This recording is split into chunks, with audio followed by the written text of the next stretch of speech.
लक्ष्मी का अपने घर में पूरा दबदबा था। हिटलर की तरह वो सारा काम अपने पति और बेटे से करवाती। धीरे धीरे उसके पति की तबीयत खराब रहने लगी।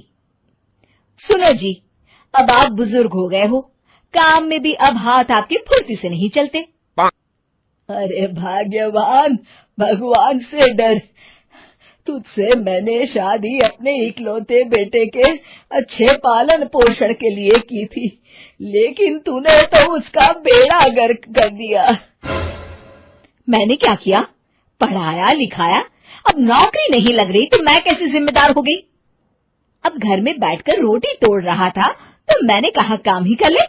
एक तो भला करो और ऊपर से बातें सुनो। तभी सारंग वहां आ जाता है। बहुत भूख लगी है माँ, कुछ खाने को दे दो। अब तुम्हारे पापा का हाथ तो चल नहीं रहा है। मैं ही जा रही हूँ आज किचन में, बनाती हूँ कुछ। हे भगवान, कैसे होगा इतना काम मुझसे? लक्ष्मी किचन में काम कर रही होती है कि तभी अचानक उसे आइडिया आता है। अरे मैं भी ना, अरे यहाँ तो फ्री की नौकरानी ला सकती हूँ मैं, फिर मैं क्यों खाना बना रही हूँ? उस दिन लक्ष्मी सारंग की पसंद का खाना बनाती है और बैठकर उसे बड़े ही प्यार से खिलाती है। खा ले बेटा, खा ले, पेट भर के खा ले। अरे रुक, मैं तेरे लिए ना गर्मा गर्म रोटियां लाती हूँ।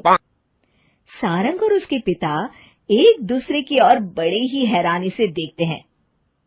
बेटा सारंग, जरूर दाल में कुछ काला है, वरना ये औरत तो हमें बासी खाना भी सुकून से ना खाने दे।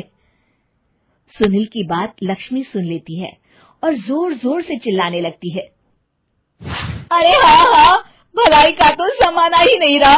एक तो आग में खुद को जलाकर तुम लोगों के लिए खाना बना रही हूँ और ऊपर से तुम्हें दाल काली लग रही है।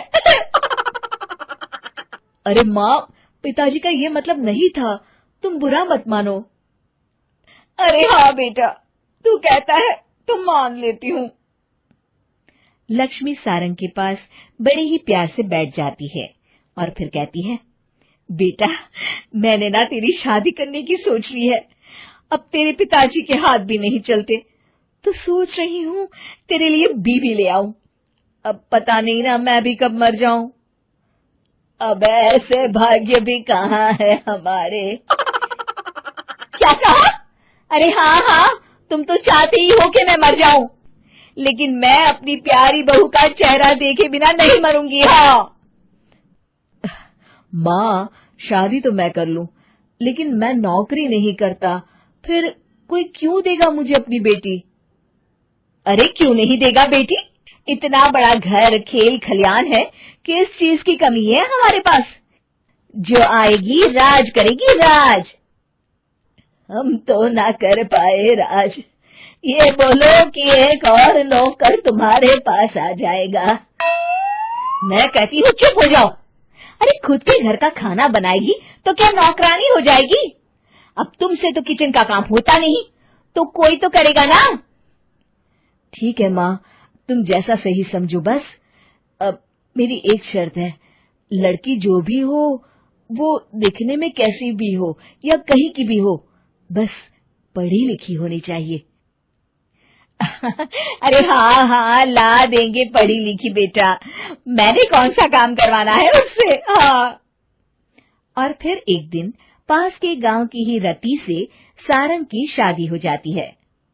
रति दिखने में बहुत ही सुंदर थी, साथ ही साथ काफी पढ़ी लिखी थी।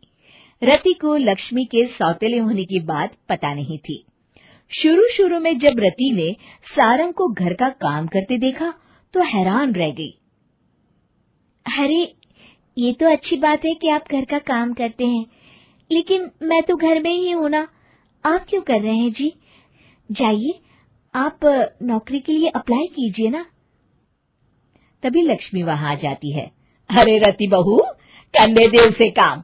और हाँ, मेरे घर के कुछ नियम है, कायदे हैं, यहाँ बीच में ना ही बोलो तो तुम्हारे लिए अच्छा होगा। रति को लक्ष्मी की बात कुछ अजीब सी लगती है। वो समझ नहीं पाती है कि वो ऐसा व्यवहार क्यों कर रही है, लेकिन उसे लक्ष्मी के सौतेले होने के बारे में कुछ पता नहीं चलता है। फिर एक दिन तो हद ही हो जाती है।